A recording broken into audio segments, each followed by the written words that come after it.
Mask man ಹಾಜರುಪಡಿಸಿದಂತ SIT ಅಧಿಕಾರಿಗಳು ಕೋರ್ಟ್ಗೆ ಹಾಜರುಪಡಿಸಿದ್ದಾರೆ. Medical checkup ನಂತರ ಕೆಲವೇ ಕ್ಷಣಗಳಲ್ಲಿ ಈ ಮಾಸ್ಕ್ ಮ್ಯಾನ್ ನ ಭವಿಷ್ಯ ನಿರ್ಧಾರ ಆಗುತ್ತೆ. ಇದುವರೆಗೆ ಆತ ದೂರದಾರನಾಗಿದ್ದ, ಆದರೆ ಈಗ ಆರೋಪಿ ಸ್ಥಾನದಲ್ಲಿ ನಿಂತಿರೋದು. ಜಡ್ಜ್ ಎದುರು ಮಾಸ್ಕ್ ಮ್ಯಾನ್ ಹಾಜರು. ಮಾಸ್ಕ್ ಮ್ಯಾನ್ ಹಾಜರುಪಡಿಸಿದಂತ ಎಸ್ಐಟಿ ಅಧಿಕಾರಿಗಳು ಮುಂದಿನ ಪ್ರಕ್ರಿಯೆಗಳಿಗೋಸ್ಕರ ಕೆಲವೇ ಕ್ಷಣಗಳಲ್ಲಿ ಈತನ ವಿಚಾರ ನಿರ್ಧಾರಕ್ಕೆ ಬರುತ್ತೆ. ಏನು ಅಂತ, ವಾಟ್ ನೆಕ್ಸ್ಟ್? ಇದು ಜಡ್ಜ್ ಎದುರು ಈಗ ಮಾಸ್ಕ್ ಮ್ಯಾನ್ ಹಾಜರುಪಡಿಸಿರೋದು. ಈಗಿನ ಲೇಟೆಸ್ಟ್ ಅಪ್ಡೇಟ್ ಇದು. ಮಾಸ್ಕ್ ಮ್ಯಾನ್ ಹಾಜರುಪಡಿಸಿದಂಥ ಎಸ್ಐಟಿ ಅಧಿಕಾರಿಗಳು. ಸೊ ಮಾಸ್ಕ್ ಮ್ಯಾನ್ ಬಂಧನದ ವಿಚಾರವಾಗಿ ನಾನ್ ಸ್ಟಾಪ್ ಕವರೇಜನ್ನು TV9 ನೀಡ್ತಾ ಇದೆ. ಜೊತೆಗೆ ಎಸ್ಐಟಿಯ ಮುಂದೆ ಈತ ಯಾವೆಲ್ಲ ವಿಚಾರಗಳನ್ನು ರಿವೀಲ್ ಮಾಡಿದ ಅನ್ನೋದ್ರ ಬಗ್ಗೆ ಕೂಡ ನಿಮಗೆ ಇನ್ಫಾರ್ಮೇಷನ್ ಕೊಟ್ಟಿದ್ವಿ. ಲೀಗಲ್ ಆಗಿ ನಾನು ಹೆಣಗಳನ್ನು ಹೂತಿದ್ದೆ, ಎಷ್ಟು ವರ್ಷಗಳಿಂದ ಏನು ಅನ್ನೋದ್ರ ಬಗ್ಗೆ ಕೂಡ ನನ್ನಿಂದ ಮಾಹಿತಿಯನ್ನು ಪಡೆಯಲಾಯಿತು. ಆ ಒಂದು ಗುಂಪಿನಿಂದ ನನ್ನಿಂದ ತಪ್ಪು ಹೇಳಿಕೆಯನ್ನು ನೀಡುವಂತೆ ಮಾಡಲಾಯಿತು ಅಂತ ಎಸ್ಐಟಿ ವಿಚಾರಣೆ ಸಂದರ್ಭದಲ್ಲಿ ಈತ ಕೊಟ್ಟಿರುವಂಥ ಸ್ಟೇಟ್ಮೆಂಟ್. 2014 ಬಳಿಕ ನಾನು ತಮಿಳುನಾಡಲ್ಲಿದ್ದೆ ಅನ್ನೋದನ್ನು ಕೂಡ ಈತ ಹೇಳಿದ್ದಾನೆ ಅಂತ.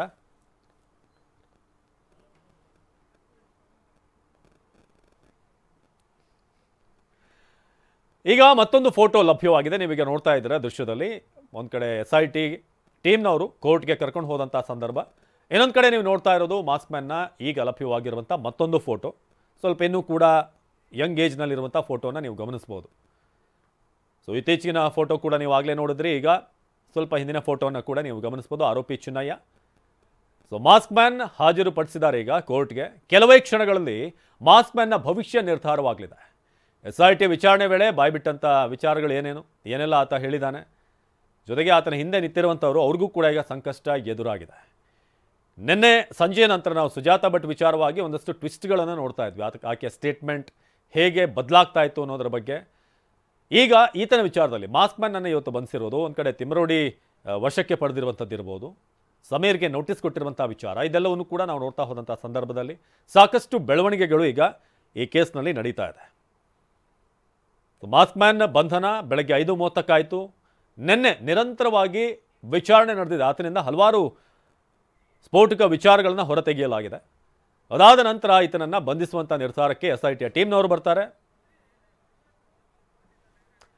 ಇದೀಗ ಕೋರ್ಟ್ ಬಳಿಯಿಂದ ಈಗಿನ ಲೇಟೆಸ್ಟ್ ಅಪ್ಡೇಟನ್ನು ಕೊಡೋದಕ್ಕೆ ಅಶೋಕ್ ನೇರ ಸಂಪರ್ಕದಲ್ಲಿ ಜಾಯ್ನ್ ಆಗಿದ್ದಾರೆ. ಅಶೋಕ್, ಆಗಲೇ ಒಂದಷ್ಟು ಮಾಹಿತಿಯನ್ನು ನೀವು ಕೊಡ್ತಾ ಇದ್ರಿ. ಇದೀಗ ಮೆಡಿಕಲ್ ಚೆಕಪ್ ಆದ ನಂತರ ಆತನನ್ನು ಕೋರ್ಟ್ಗೆ ಹಾಜರುಪಡಿಸಲಾಗಿದೆ. ಈ ಕ್ಷಣದ ಅಪ್ಡೇಟ್ ಏನಿದೆ ಅಂತ ಈ ವಿಚಾರಕ್ಕೆ ಸಂಬಂಧಪಟ್ಟ ಹಾಗೆ ಎಷ್ಟೊತ್ತಿಗೆ ನಿರೀಕ್ಷೆ ಮಾಡ್ಬೋದು ಈತನ ಮುಂದಿನ ಭವಿಷ್ಯದ ವಿಚಾರವಾಗಿ? ಅವಿನಾಶ್, ಮಾಸ್ಕ್ ಮ್ಯಾನ್ ಆರೋಪಿ ಚೆನ್ನೈಯಿಂದನೇ ಕೋರ್ಟ್ ಒಳಭಾಗದಲ್ಲಿದ್ದಾನೆ. ಇನ್ನೂ ಕೂಡ ಆತನನ್ನು ಕೋರ್ಟ್ನ ಒಳಭಾಗಕ್ಕೆ, ಅಂದರೆ ಕೋರ್ಟ್ ಕಲಾಪೆಯಿಂದ ಅಲ್ಲಿಗೆ ಇನ್ನೂ ಕರೆದಿಲ್ಲ, ನ್ಯಾಯಾಧೀಶರು ಕರಿಬೇಕಷ್ಟೇ. ಸೊ ಕೋರ್ಟ್ನ ಹೊರಭಾಗದಲ್ಲಿ ಮಾಸ್ಕ್ ಹಾಕಿಕೊಂಡೇ ಕೂತ್ಕೊಂಡಿದ್ದಾನೆ. ಸೊ ಆತನ ಸುತ್ತ ಯಾರನ್ನು ಕೂಡ ಪೊಲೀಸರು ಬಿಡ್ತಿಲ್ಲ. ಸೊ ಭದ್ರತೆಯ ಕಾರಣಕ್ಕೋಸ್ಕರ ಆತನ ಸುತ್ತ ಯಾರನ್ನು ಕೂಡ ಬಿಡ್ತಾ ಇಲ್ಲ. ಇನ್ನೂ ಪ್ರಮುಖವಾಗಿ ಆತನನ್ನು ಕಸ್ಟಡಿಗೆ ಪಡೆಯೋದಕ್ಕೆ ಬೇಕಾದಂಥ ಎಲ್ಲ ದಾಖಲೆಗಳನ್ನು ಪೊಲೀಸರು ರೆಡಿ ಮಾಡಿ ಇಟ್ಕೊಂಡಿದ್ದಾರೆ. ಅಂದರೆ ನ್ಯಾಯಾಲಯದ ಮುಂದೆ ಈ ಕಾರಣಕ್ಕಾಗಿ ಆತ ನಮಗೆ ಪೊಲೀಸ್ ಕಸ್ಟಡಿಗೆ ಬೇಕು ಎನ್ನುವಂಥ ಕಾರಣ ದಾಖಲೆಗಳನ್ನು ಮುಂದಿಟ್ಟು ಪೊಲೀಸರು ಕಸ್ಟಡಿಗೆ ಪಡ್ಕೊಳ್ಳುವುದಕ್ಕೆ ಎಲ್ಲ ತಯಾರಿಯನ್ನು ಮಾಡ್ಕೊಂಡಿದ್ರು. ಪ್ರಮುಖವಾಗಿ ಆತನ ವಿಚಾರಣೆ ಸಂದರ್ಭದಲ್ಲಿ ಆತನ ಜೊತೆ ಕೆಲಸ ಮಾಡ್ತಿದ್ದವರ ಸ್ಟೇಟ್ಮೆಂಟ್ಗಳನ್ನು ಕೂಡ ಪಡ್ಕೊಳ್ಳಾಗಿತ್ತು. ಈತ ಹೇಳುವಂಥದ್ದು ಎಷ್ಟರ ಮಟ್ಟಿಗೆ ಸತ್ಯ ಇದೆ ಅನ್ನುವಂಥದ್ದನ್ನು ತಿಳ್ಕೊಳ್ಳೋದಕ್ಕೆ ಆತ 1994ರಿಂದ 2014ರವರೆಗೆ ಏನು ಧರ್ಮಸ್ಥಳದಲ್ಲಿ ಸ್ವಚ್ಛತಾ ಕಾರ್ಮಿಕನಾಗಿ ಕೆಲಸ ಮಾಡ್ತಿದ್ದ ಅಂತ ಏನು ಹೇಳಿದ. ಸೊ ಆ ಟೈಮಲ್ಲಿ ಆತನ ಜೊತೆಗಿದ್ದಂಥವ್ರು ಯಾರು, ಅವರು ಹೇಳುವಂಥ ಅಭಿಪ್ರಾಯಗಳೇನು, ಸೊ ಅದೆಲ್ಲವನ್ನು ಕೂಡ ಪೊಲೀಸರು SIT ಅಧಿಕಾರಿಗಳು ಹೇಳಿಕೆಗಳನ್ನು ಅವ್ರನ್ನು SIT ಠಾಣೆಗೆ ಕರೆಸಿ ಅವರಿಂದ ಹೇಳಿಕೆಗಳನ್ನು ಕೂಡ ಪಡ್ಕೊಂಡಿದ್ರು. ಇದರ ಜೊತೆಗೆ ಆ ಟೈಮಲ್ಲಿ ಧರ್ಮಸ್ಥಳ ಪಂಚಾಯತ್ ವ್ಯಾಪ್ತಿಯಲ್ಲಿ ಕೆಲಸ ಮಾಡ್ತಿದ್ದಂಥ ಸಿಬ್ಬಂದಿಗಳು ಯಾರು, ಅವರಿಂದ ಹೇಳಿಕೆಗಳನ್ನು ಕೂಡ ಪಡ್ಕೊಳ್ಳುವಂಥ ಕೆಲಸವನ್ನು ಮಾಡಿದ್ರು. ಮತ್ತೆ ಪ್ರಮುಖವಾಗಿ ಅಲ್ಲಿ ಪಂಚಾಯತ್ನಿಂದ ಕಾನೂನು ಪ್ರಕ್ರಿಯೆಗೆ ಒಳಪಡಿಸಿ ಆತ್ಮಹತ್ಯೆ ಮಾಡ್ಕೊಂಡಂಥವರ ಶವಗಳನ್ನು ಕೂಡ ದಫನ ಮಾಡಲಾಗ್ತಿತ್ತು. ಅಂದ್ರೆ ಏನು ಕೊಳೆತಂತ ಮೃತದೇಹಗಳನ್ನು ಆ ಧರ್ಮಸ್ಥಳದ ನೇತ್ರಾವತಿ ಬಂಗ್ಲೆಗುಡ್ಡೆ ಕಾಡು ಪ್ರದೇಶದಿಂದ ಅಲ್ಲಿ ದಫನ ಮಾಡುವಂತಹ ಕೆಲಸವನ್ನು ಅಧಿಕಾರಿಗಳು, ಪೊಲೀಸರು ಮತ್ತೆ ವೈದ್ಯರು, ಫೊರೆನ್ಸಿಕ್ ವೈದ್ಯರು ಸೇರಿದಂತೆ ಎಲ್ಲರೂ ಸೇರ್ಕೊಂಡು ಕಾನೂನು ಪ್ರಕ್ರಿಯೆಗೆ ಒಳಪಡಿಸಿ ಮಾಡ್ತಾ ಇದ್ರು. ಇದನ್ನು ಹೊರತುಪಡಿಸಿ ಕಾನೂನು ಬಾಹಿರವಾಗಿ ಏನಾದರೂ ಮೃತದೇಹಗಳನ್ನು ದಫನ ಮಾಡ್ತಿದ್ರ, ಈ ಬಗ್ಗೆಯೂ ಕೂಡ SIT ಅಧಿಕಾರಿಗಳು ಮಾಹಿತಿಯನ್ನು ಪಡ್ಕೊಂಡಿದ್ರು. ಪ್ರಮುಖವಾಗಿ ಆತ ಹೇಳಿದಂತೆ ಎಲ್ಲ ತನಿಖಾ ಪ್ರಕ್ರಿಯೆಗಳನ್ನು ಮಾಡಲಾಯಿತು. ಇದಕ್ಕೆ ಪ್ರಮುಖವಾಗಿ ಕಾರಣ, ಆತ ಪ್ರಾರಂಭದಲ್ಲಿ SP ಅವರ ಮುಂದೆ ಹೋಗ್ತಾನೆ. ಆತ ದೂರರ್ಜಿಯನ್ನು ಹಿಡ್ಕೊಂಡು SP ಅವರ ಮುಂದೆ ಹೋಗ್ತಾನೆ. ತಾನು ಧರ್ಮಸ್ಥಳ ಭಾಗದಲ್ಲಿ 100 ಹೆಣಗಳನ್ನು ಹೂತಾಕಿದ್ದೇನೆ ಎನ್ನುವಂಥ ದೂರರ್ಜಿಯನ್ನು ಕೊಡ್ತಾನೆ. ಪ್ರಾರಂಭದಲ್ಲಿ SP ಅವರು ಆತನ ವಿಚಾರಣೆಗೆ ಹೆಚ್ಚಿನ ಗಮನ ಹರಿಸ್ತಾರೆ. ಆತ ಯಾರು, ಆತನ ಹಿನ್ನೆಲೆಯನ್ನು, ಆತನಿಗೆ ಮಂಪರು ಪರೀಕ್ಷೆ ಮಾಡಬೇಕಾದಂಥ ಅವಶ್ಯಕತೆ ಇದೆ. ಸೊ ಈ ಎಲ್ಲ ಆಂಗಲ್ನಲ್ಲೂ ಜಿಲ್ಲಾ ಪೊಲೀಸರು ಆತನ ವಿಚಾರಣೆಗೆ ಗಮನ ಹರಿಸ್ತಾರೆ. ಆದರೆ ಈ ಟೈಮಲ್ಲಿ ಆತನ ತನಿಖೆಗಾಗಿ SIT ರಚಿಸಬೇಕೆನ್ನುವಂಥ ಒತ್ತಾಯ ಕೇಳಿಬರುತ್ತೆ. ಸೊ ಅದಾದ್ಮೇಲೆ ಸರ್ಕಾರ SIT ಅನ್ನು ರಚನೆ ಮಾಡುತ್ತೆ. ಆತ ಹೇಳಿದಂತೆ ಪ್ರಾರಂಭದಲ್ಲಿ ಎಲ್ಲಾದರೂ ಆತನನ್ನು ವಶಕ್ಕೆ ಪಡೆದು ವಿಚಾರಣೆ ನಡೆಸ್ತಿದ್ರೆ ಅದು ಬೇರೆ ಸಂದೇಶ ಹೋಗ್ತಿತ್ತು. ಯಾಕಂತ ಹೇಳಿದ್ರೆ ಮೊದಲೇ ಎಲಿಗೇಷನ್ ಇದೆ, ಧರ್ಮಸ್ಥಳದ ಪರವಾಗಿ ಕೆಲಸ ಮಾಡ್ತಾರೆ, ವ್ಯವಸ್ಥೆಗಳು ಕೆಲಸ ಮಾಡುತ್ತೆ ಅನ್ನುವಂಥ ಎಲಿಗೇಷನ್ ಇದೆ. ಹೀಗಾಗಿ ಆತನನ್ನು ಪ್ರಾರಂಭದಲ್ಲಿ ವಶಕ್ಕೆ ಪಡೀತಿದ್ರೆ ಈ ಎಲಿಗೇಷನ್ ಬರ್ತಿತ್ತು. ಆದರೆ ಪ್ರಾರಂಭದಲ್ಲಿ ಆ ಕೆಲಸವನ್ನು ಪೊಲೀಸರು ಮಾಡಿಲ್ಲ. ಬದಲಾಗಿ ಆತ ಹೇಳಿದಂತೆ ಆತ ಗುರುತಿಸಿದಂಥ ಸ್ಥಳಗಳಲ್ಲಿ ಉತ್ಖನನ ಮಾಡಲಾಯಿತು. ಆತ ಹೇಳಿದಕ್ಕೆ ಎಲ್ಲಕ್ಕೂ ಕೂಡ ಎಸ್ ಅಂತೇಳಿ SIT ಅವರ ಅಧಿಕಾರಿಗಳು ಒಪ್ಕೊಂಡಿದ್ರು. ಸುಮಾರು 15ರಿಂದ 20 ದಿವಸಗಳ ಕಾಲ ಉತ್ಖನನ ಕಾರ್ಯಾಚರಣೆ ನಡೀತು.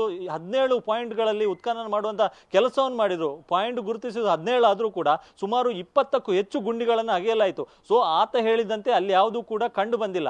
ಆತ ದೂರರ್ಜಿಯಲ್ಲಿ ಕೊಟ್ಟಂತ ಹೇಳಿಕೆಗಳಿಗೂ ತನಿಖೆಯಲ್ಲಿ ಕಂಡುಕೊಂಡಂತ ವಾಸ್ತವಾಂಶಗಳಿಗೂ ಸಾಕಷ್ಟು ವ್ಯತ್ಯಾಸಗಳಿತ್ತು. ಸೊ ಹೀಗಾಗಿ SIT ಪೊಲೀಸರಿಗೆ ಪ್ರಾರಂಭದ ದಿನದಲ್ಲೇ ಬಹಳಷ್ಟು ಅನುಮಾನಗಳಿತ್ತು. ಆದ್ರೆ ಆತ ವಿಟ್ನೆಸ್ ಪ್ರೊಟೆಕ್ಷನ್ ಆಕ್ಟ್ ನಡಿ ಬಂದಿದ್ದರಿಂದಾಗಿ ಆತ ಏನೇನು ಹೇಳ್ತಾನೆ ಅದೆಲ್ಲದಕ್ಕೂ ಕೂಡ SIT ಅಧಿಕಾರಿಗಳು ಓಕೆ ಅಂತ ಹೇಳಿದ್ರು. ಸಿಕ್ಕಂತ ಏನು ಪಾಯಿಂಟ್ ನಂಬರ್ 6ರಲ್ಲಿ ಸಿಕ್ಕಂತ ಏನು ಕಳೆಬರ ಇದೆ ಅದನ್ನು ಕೂಡ FSL ರಿಪೋರ್ಟ್ಗೆ ಕಳಿಸಿದ್ರು. ಆತ ತಂದಿದ್ದಂತೆ ಏನು ತಲೆ ಬುರುಡೆಗೆ ಸಂಬಂಧಪಟ್ಟ ಅದನ್ನು ಕೂಡ FSL ರಿಪೋರ್ಟ್ಗೆ ಕಳಿಸಿದ್ರು. ಆತ ಹೇಳಿರುವುದು ತಂದಿದ್ದಂತ ಬುರುಡೆ ಅದು ಹೆಣ್ಣಿನ ಬುರುಡೆ ಅಂತೇಳಿ ಆತ ಹೇಳಿದ. ಆದ್ರೆ FSL ಪರೀಕ್ಷೆಯಲ್ಲಿ ಗೊತ್ತಾಗಿದ್ದು ಅದು ಪುರುಷನ ಬುರುಡೆ ಅಂತೇಳಿ. ಮತ್ತು ಪಾಯಿಂಟ್ ನಂಬರ್ 6ರಲ್ಲಿ ಸಿಕ್ಕಿದ್ದಂತ ಏನು ಕಳೆಬರ ಇದೆ ಅದು ಕೂಡ ಪುರುಷನ ಕಳೆಬರ ಎನ್ನುವಂಥದ್ದು ಕೂಡ ಗೊತ್ತಾಗಿತ್ತು. ಹೀಗಾಗಿ ತನಿಖೆಯಲ್ಲಿ ಸಾಕಷ್ಟು ಸತ್ಯಗಳು SIT ಅಧಿಕಾರಿಗಳಿಗೆ ಗೊತ್ತಾಯಿತು. ಆದರೂ ಕೂಡ ಆತನನ್ನು ನೇರವಾಗಿ ವಶಕ್ಕೆ ಪಡೆಯುವಂತ ಅವಕಾಶ ಇರಲಿಲ್ಲ. ಹೀಗಾಗಿ ಆತನ ಸಮಗ್ರ ವಿಚಾರಣೆಯನ್ನು ಮಾಡಲಾಯಿತು. ಆತನ ಹಿನ್ನೆಲೆಯನ್ನು ಕೆದಕಲಾಯಿತು. ಆತನ ಊರಿಗೆ ಹೋಗಿ ಅಲ್ಲಿಂದ ಮಾಹಿತಿಯನ್ನು ಸಂಗ್ರಹಿಸಲಾಯಿತು. ಮತ್ತು ಆತನ ಜೊತೆಗಿದ್ದಂಥವ್ರು ಯಾರು ಎಂಬುದರ ಬಗ್ಗೆ ಕೂಡ SIT ಅಧಿಕಾರಿಗಳು ತನಿಖೆಯನ್ನು ಮಾಡಿದ್ರು. ಪ್ರಮುಖವಾಗಿ SIT ಅಧಿಕಾರಿಗಳು ಬೇರೆ ಬೇರೆ ತಂಡಗಳಾಗಿ ಕೆಲಸ ಮಾಡಿದ್ರು. ಒಂದು ಟೆಕ್ನಿಕಲ್ ಎವಿಡೆನ್ಸ್ ಅನ್ನು ಕಲೆಕ್ಟ್ ಮಾಡೋದಕ್ಕೆ ಒಂದು ಟೆಕ್ನಿಕಲ್ ಎವಿಡೆನ್ಸ್ ಕಲೆಕ್ಟ್ ಮಾಡುವಂತ ಒಂದು ತಂಡವನ್ನು ಕೂಡ ನೇಮಕ ಮಾಡಲಾಯಿತು. ಮತ್ತು ಆತನ ಊರಿಗೆ ಹೋಗಿ ಅಲ್ಲಿಯೂ ಕೂಡ ಮಾಹಿತಿಯನ್ನು ಕಲೆ ಹಾಕೋದಕ್ಕೆ ಒಂದು ತಂಡವನ್ನು ರಚಿಸಲಾಯಿತು.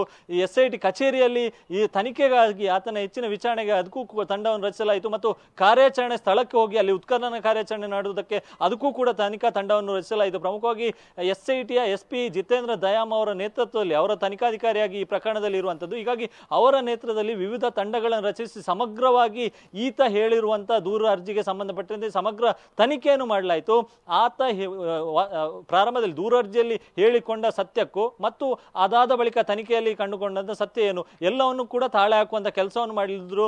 SIT ಮುಖ್ಯಸ್ಥರಾಗಿದ್ದಂತ ಪ್ರಣವ್ ಮೋಹಂತಿ ಅವರು ಸುಮಾರು 6 ಬಾರಿ SIT ಕಚೇರಿ ಬೆಳ್ತಂಗಡಿ SIT ಕಚೇರಿಗೆ ಬಂದಿದ್ರು. ಕಳೆದ 4 ದಿವಸಗಳಿಂದ SIT ಮುಖ್ಯಸ್ಥರ ಪ್ರಣವ್ ಮೋಹಂತಿ ಮಂಗಳೂರಿನಲ್ಲಿ ಮೊಕ್ಕಾಂ ಹೂಡಿದ್ರು.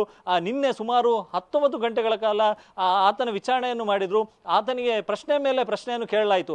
ಆತನ ಹಿನ್ನೆಲೆ ಏನು, ಇಲ್ಲಿಂದ ಧರ್ಮಸ್ಥಳ ಭಾಗದಿಂದ 2014ರಿಂದ ಹೋದ ಬಳಿಕ ಆತ ಹೋಗಿದ್ದು ಎಲ್ಲಿಗೆ, ಆತ ಇದಾದ ಬಳಿಕ ಯಾರ್ಯಾರನ್ನು ಸಂಪರ್ಕ ಮಾಡಿದ, ಆತನನ್ನು ಯಾರು ಸಂಪರ್ಕ ಮಾಡಿದ್ರು, ಸೊ ಬುರುಡೆ ಎಲ್ಲಿಂದ ತಗೊಬಂದ, ಎಲ್ಲದರ ಬಗ್ಗೆಯೂ ಕೂಡ ಗಂಟೆಗಟ್ಟಲೆ ಆತನಿಗೆ ಪ್ರಶ್ನೆಗಳನ್ನು ಕೇಳಿ ಆತನಿಂದ ವಿಡಿಯೋ ಸ್ಟೇಟ್ಮೆಂಟ್ಗಳನ್ನು ಕೂಡ ಪಡ್ಕೊಳ್ಳಾಯಿತು. ಆತನ ಹೇಳಿಕೆಗಳೇನು ಅದೆಲ್ಲವನ್ನು ಕೂಡ ಸಂಪೂರ್ಣವಾಗಿ ರೆಕಾರ್ಡ್ ಮಾಡಿಟ್ಕೊಳ್ಳಾಯಿತು. ಸೊ ಎಲ್ಲಾ ದಾಖಲೆಗಳನ್ನು ಕ್ರೋಢೀಕರಿಸಿಕೊಂಡು ಈಗ ನ್ಯಾಯಾಲಯಕ್ಕೆ ಸಲ್ಲಿಸಿದ್ದಾರೆ. ನ್ಯಾಯಾಲಯವನ್ನು ಕನ್ವಿನ್ಸ್ ಮಾಡಬೇಕಾದಂತ ಅವಶ್ಯಕತೆ ಕೂಡ ಇದೆ. ಯಾಕಂದ್ರೆ ಆತ ವಿಟ್ನೆಸ್ ಪ್ರೊಟೆಕ್ಷನ್ ಆಕ್ಟ್ ನಡಿ ಬಂದಿರೋದ್ರಿಂದಾಗಿ ಆತನನ್ನು ಈಗ ಆರೋಪಿಯನ್ನಾಗಿ ಮಾಡಬೇಕಾಗಿದೆ. ಸೊ ಹಾಗಾಗಿ ನ್ಯಾಯಾಲಯಕ್ಕೆ ಕನ್ವಿನ್ಸ್ ಮಾಡಬೇಕಾಗಿದೆ. ಆತ ಪ್ರಾರಂಭದಲ್ಲಿ ನ್ಯಾಯಾಲಯದ ಮುಂದೆ ಹಾಜರಾಗಿ ಕೊಟ್ಟಂತ ಹೇಳಿಕೆಗಳಿಗೂ ಅದಾದ ಬಳಿಕ ತನಿಖೆಯಲ್ಲಿ ಕಂಡುಕೊಂಡಂತ ಸತ್ಯಕ್ಕೂ ಏನೇನು ಸತ್ಯ ಗೋಚರ ಆಗಿದೆ ಸೊ ಅದೆಲ್ಲವನ್ನು ಕೂಡ ನ್ಯಾಯಾಲಯಕ್ಕೆ ಕನ್ವಿನ್ಸ್ ಮಾಡುವಂತ ಕೆಲಸವನ್ನು ಈಗ SIT ಅಧಿಕಾರಿಗಳು ಮಾಡ್ತಿದ್ದಾರೆ. ಸೊ ಅದಕ್ಕೆ ಬೇಕಾದಂತ ಡಾಕ್ಯುಮೆಂಟ್ಗಳನ್ನು ಆಲ್ರೆಡಿ ಇಲ್ಲಿವರೆಗೆ ಆಗಿರ್ತಕ್ಕಂಥ ತನಿಖೆಯಲ್ಲಿ ಡಾಕ್ಯುಮೆಂಟ್ ಅನ್ನು ರೆಡಿ ಮಾಡಿ ಇಟ್ಕೊಳ್ಳುವಂತ ಕೆಲಸ. ಅಶೋಕ್ ಹಾಗೆ ಸಂಪರ್ಕದಲ್ಲಿರಿ. ಕೋರ್ಟ್ನಲ್ಲಿ ಮಾಸ್ಕ್ ಮ್ಯಾನ್ ವಿಚಾರಣೆ ಆರಂಭ ಆಗಿದೆ. ಬೆಳ್ತಂಗಡಿ ನ್ಯಾಯಾಲಯದಲ್ಲಿ ಚಿನ್ನಯ್ಯನ ವಿಚಾರಣೆ ಆರಂಭ ಆಗಿದೆ. ಚಿನ್ನಯ್ಯನ ಹೇಳಿಕೆಯನ್ನ ರೆಕಾರ್ಡ್ ಮಾಡ್ತಿರುವಂತಹ ಕೋರ್ಟ್ ಸಿಬ್ಬಂದಿ. ಸೊ ಕೋರ್ಟ್ ಬಳಿಯಿಂದ ಈಗ ಅಪ್ಡೇಟ್ ಅನ್ನ ನಿಮಗೆ ನೀಡ್ತಾ ಇದೀವಿ, ಏನೇನು ಆಗ್ತಿದೆ ಕೋರ್ಟ್ ನಲ್ಲಿ ಅಂತ. ಕ್ಯಾಮೆರಾದಲ್ಲಿ ಹೇಳಿಕೆಯನ್ನ ರೆಕಾರ್ಡ್ ಮಾಡ್ತಿದ್ದಾರೆ ಸಿಬ್ಬಂದಿ.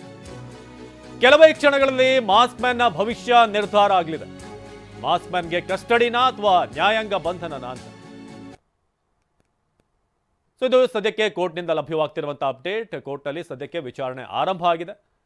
ಸೊ ವಿಚಾರಣೆ ಆರಂಭ ಆಗಿ ಈಗ ಆತನ ವಿಡಿಯೋ ರೆಕಾರ್ಡಿಂಗ್ ಅಂದರೆ ಸ್ಟೇಟ್ಮೆಂಟ್ ಏನು ಕೊಡ್ತಾ ಇದ್ದಾನೆ ಅದರ ರೆಕಾರ್ಡಿಂಗ್ ಆಗ್ತಾ ಇದೆ.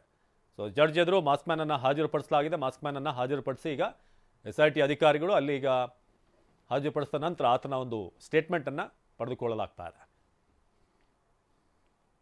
ಕೆಲವೇ ಕ್ಷಣಗಳಲ್ಲಿ ಮಾಸ್ಕ್ ಮ್ಯಾನ್ ಈ ಒಂದು ಭವಿಷ್ಯ ನಿರ್ಧಾರ ಆಗುತ್ತೆ. ಮಾಸ್ಕ್ ಮ್ಯಾನ್ ಹಾಜರುಪಡಿಸಿದ್ದಾರೆ SIT ಅಧಿಕಾರಿಗಳು ಜಡ್ಜ್ ಮುಂದೆ. ಸೊ ಜಡ್ಜ್ ಎದುರು ಮಾಸ್ಕ್ ಮ್ಯಾನ್ ಹಾಜರು. ಕೆಲವೇ ಹೊತ್ತಿನಲ್ಲಿ ಆತನ ಭವಿಷ್ಯ ಏನು ಅನ್ನೋದು ನಿರ್ಧಾರ ಆಗುತ್ತೆ. SIT ಅಧಿಕಾರಿಗಳು ಈಗ ಮಾಸ್ಕ್ ಮ್ಯಾನ್ ಅನ್ನ ಜಡ್ಜ್ ಎದುರು ಹಾಜರುಪಡಿಸಿದ್ದಾರೆ. ಸೊ ಆತನ ಸ್ಟೇಟ್ಮೆಂಟ್ ಅನ್ನ ಈಗ ಪಡೆದುಕೊಳ್ಳಲಾಗ್ತಾ ಇದೆ. ಅದನ್ನ ರೆಕಾರ್ಡ್ ಕೂಡ ಮಾಡ್ತಾ ಇದ್ದಾರೆ. ಸೊ ಏನು ಕೋರ್ಟ್ನಲ್ಲಿ ಆಗಬೇಕಾದಂಥ ಪ್ರೊಸೀಜರ್ಗಳಿವೆ, ಆ ಪ್ರಕ್ರಿಯೆಗಳನ್ನು ಈಗ ನಡೆಸಲಾಗ್ತಾ ಇದೆ. ಬೆಳಗ್ಗೆ 5:30ಕ್ಕೆ ಈತನನ್ನು ಅರೆಸ್ಟ್ ಮಾಡಲಾಯಿತು. ಅದಾದ ನಂತರ ಈತನನ್ನು ವೈದ್ಯಕೀಯ ತಪಾಸಣೆಗೆ ಒಳಪಡಿಸಲಾಯಿತು. ಅದಾದಮೇಲೆ ಈಗ ಕೋರ್ಟ್ನಲ್ಲಿ ಜಡ್ಜ್ ಎದುರು ಹಾಜರುಪಡಿಸಿ ಈಗ ಆತನ ಹೇಳಿಕೆಯನ್ನು ಪಡೆಯಲಾಗ್ತಾ ಇದೆ. ವಿಚಾರಣೆ ಆರಂಭ ಆಗಿದೆ. ಬೆಳ್ತಂಗಡಿ ನ್ಯಾಯಾಲಯದಲ್ಲಿ ಚಿನ್ನಯ್ಯನ ವಿಚಾರಣೆ. ಹಾಗೆ ಚಿನ್ನಯ್ಯ ಏನೆಲ್ಲ ಹೇಳಿಕೆಯನ್ನು ನ್ಯಾಯಾಧೀಶರ ಮುಂದೆ ಕೊಡ್ತಾನೆ ಅದೆಲ್ಲವನ್ನೂ ಕೂಡ ರೆಕಾರ್ಡ್ ಮಾಡಲಾಗುತ್ತೆ. ಸೊ ಕೆಲವೇ ಕ್ಷಣಗಳಲ್ಲಿ ಈತನ ಭವಿಷ್ಯ ಏನು ಅನ್ನೋದು ನಿರ್ಧಾರ ಆಗಲಿದೆ. ಕೋರ್ಟ್ನಲ್ಲಿ ಮಾಸ್ಕ್ ಮ್ಯಾನ್ ವಿಚಾರಣೆ ಆರಂಭ ಆಗಿರೋದ್ರಿಂದ ಸೊ ಮಾಸ್ಕ್ ಮ್ಯಾನ್ಗೆ ಕಸ್ಟಡಿನ ಅಥವಾ ನ್ಯಾಯಾಂಗ ಬಂಧನವನ್ನು ವಿಧಿಸಲಾಗುತ್ತಾ